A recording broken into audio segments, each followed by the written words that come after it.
To the point special में आपका स्वागत है। शुरुआत करते हैं संविधान संशोधन अधिनियम भाग 2 से। हमारे वीडियो अंग्रेजी में देखने के लिए फॉलो करें हमारा ही दूसरा यूट्यूब चैनल दृष्टि IAS इंग्लिश। 44वां संविधान संशोधन अधिनियम 1978 के बारे में जानते हैं। लोकसभा और राज्य विधानमंडल के कार्यकाल को इसमें पूर्ववत रखा गया। संसद एवं राज्य विधानमंडल में कोरम के उपबंध को पूर्ववत रखा गया। संसद एवं राज्य विधानमंडल की कार्यवाही की रिपोर्ट के समाचार पत्र में प्रकाशन के लिए संवैधानिक संरक्षण प्रदान किया गया। कैबिनेट की सलाह को पुनर्विचार के लिए एक बार वापस भेजने की राष्ट्रपति को शक्ति प्रदान की गई, लेकिन पुनर्विचार के बाद इसे बाध्यकारी बनाया गया। अध्यादेश जारी करने में राष्ट्रपति, राज्यपाल एवं प्रशासक की अंतिम संतुष्टि वाले उपबंध को समाप्त किया गया। उच्चतम न्यायालय एवं उच्च न्यायालय की कुछ शक्तियों को फिर से प्रदान किया गया।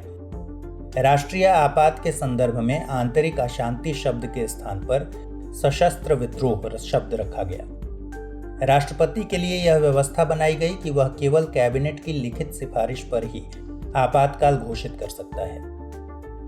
राष्ट्रीय आपात और राष्ट्रपति शासन के मुद्दे पर सुरक्षा की दृष्टि से कुछ और व्यवस्थाएं बनाई गईं। मूल अधिकारों की सूची से संपत्ति का अधिकार समाप्त किया गया और इसे केवल विधिक अधिकार बनाया गया। इसके अलावा यह जोड़ा गया कि अनुच्छेद 20 और 21 द्वारा प्रदत्त मूल अधिकारों को राष्ट्रीय आपातकाल में निलंबित नहीं किया जा सकता। उस उपबंध को हटाया गया जिसने न्यायालय की राष्ट्रपति, उपराष्ट्रपति, प्रधानमंत्री और लोकसभा अध्यक्ष के निर्वाचन संबंधी विवाद मामलों पर निर्णय देने की शक्ति छीन ली थी।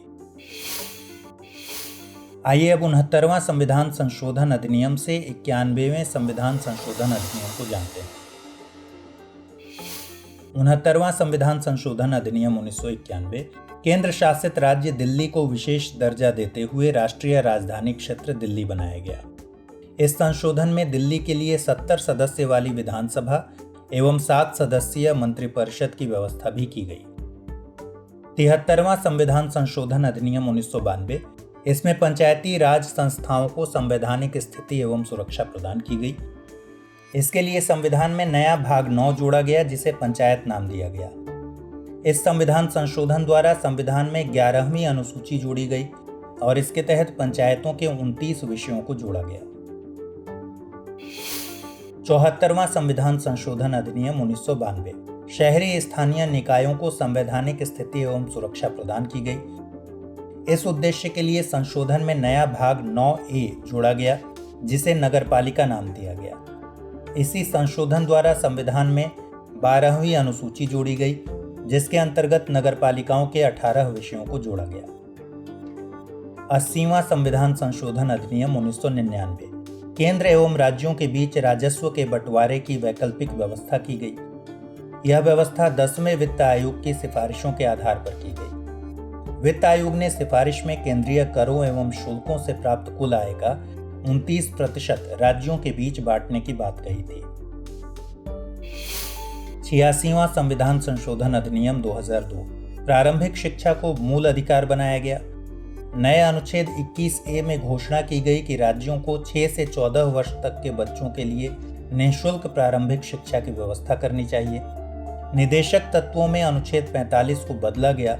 इसमें कहा गया कि राज्य सभी बच्चों को 6 वर्ष की आयु पूरी किए जाने तक निःशुल्क और अनिवार्य शिक्षा देने के लिए प्रावधान करेगा। अनुच्छेद 51A के तहत एक नया मूल कर्तव्य अनुच्छेद 51A जोड़ा गया। इसके तहत यह हर भारतीय नागरिक का कर्तव्य होगा कि वह अपने बच्चे को, चाहे वह उसके माता पिता हों या अभिभावक, 6 से 14 वर्ष की उम्र तक शिक्षा का अवसर प्रदान करेंगे। 89वां संविधान संशोधन अधिनियम 2003, इस संविधान संशोधन अधिनियम द्वारा राष्ट्रीय अनुसूचित जाति एवं जनजाति आयोग को 2 भागों में बांट दिया गया। अब इनके नाम क्रमशः राष्ट्रीय अनुसूचित जाति आयोग यानी अनुच्छेद 338 और राष्ट्रीय अनुसूचित जनजाति आयोग यानी अनुच्छेद 338A होंगे। दोनों ही आयोगों में एक अध्यक्ष, एक उपाध्यक्ष तथा 3 अन्य सदस्य होंगे। इनकी नियुक्ति राष्ट्रपति द्वारा की जाएगी। 91वां संविधान संशोधन अधिनियम 2003, केंद्रीय मंत्रिपरिषद में प्रधानमंत्री समेत मंत्रियों की अधिकतम संख्या लोकसभा की कुल सदस्य संख्या के 15% से अधिक नहीं होगी। इसका प्रावधान अनुच्छेद 75(1)(a) में है। संविधान संशोधन अधिनियम द्वारा मंत्रिपरिषद के आकार को निश्चित कर दिया गया है। इसका उद्देश्य दल बदल करने वालों को लोक पद धारण करने से रोकना और दल बदल कानून को मजबूती प्रदान करना है। संसद के किसी भी सदन के सदस्य को यदि दल बदल के आधार पर अयोग्य करार कर दिया जाता है तो ऐसा सदस्य मंत्री पद के लिए भी अयोग्य होगा। 101वां संविधान संशोधन अधिनियम 2016। केंद्रीय वस्तु एवं सेवा कर अधिनियम यानी CGST एक्ट के अध्याय 18 में GST प्रशासन के अंतर्गत विवाद समाधान के लिए अपीलीय और समीक्षा तंत्र की व्यवस्था की गई है। केंद्रीय वस्तु एवं सेवा कर अधिनियम की धारा 109 केंद्रीय सरकार को यह शक्ति प्रदान करती है कि वह परिषद की सिफारिश पर अधिसूचना जारी करेगा। सिफारिश में विनिर्दिष्ट तारीख से प्रभावी बनाते हुए वस्तु एवं सेवा कर अपील के रूप में पारित किए गए आदेशों के विरुद्ध अपीलों की सुनवाई करेगा। संविधान में नया अनुच्छेद 279(a) जोड़कर GST परिषद के गठन का प्रावधान किया गया। GST परिषद का अध्यक्ष केंद्रीय वित्त मंत्री होता है तथा केंद्रीय राज्य मंत्री वित्त राजस्व के प्रभारी एवं राज्यों के वित्त या कर मंत्री या वे जिन्हें राज्य नामित करें सदस्य के रूप में शामिल होते हैं। 103वां संविधान संशोधन अधिनियम 2019। इस संशोधन के तहत आर्थिक रूप से कमजोर वर्गों को आरक्षण देने के लिए अनुच्छेद 15 तथा अनुच्छेद 16 में संशोधन किया गया। अनुच्छेद 15 सभी नागरिकों को समानता का अधिकार देता है।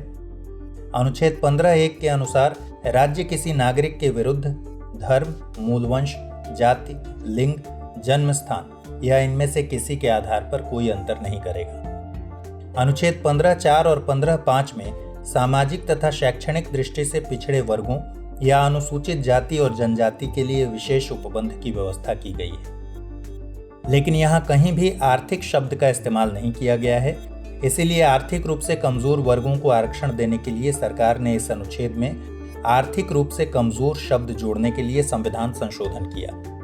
अनुच्छेद 16 सरकारी नौकरियों और सेवाओं में समान अवसर प्रदान करने की बात करता है, लेकिन 16(4), 16(4)(a), 16(4)(b) तथा अनुच्छेद 16(5) में राज्य को अधिकार दिया गया है कि वह पिछड़े हुए नागरिकों के किन्हीं वर्गों को सरकारी नौकरियों में आरक्षण दे सकता है।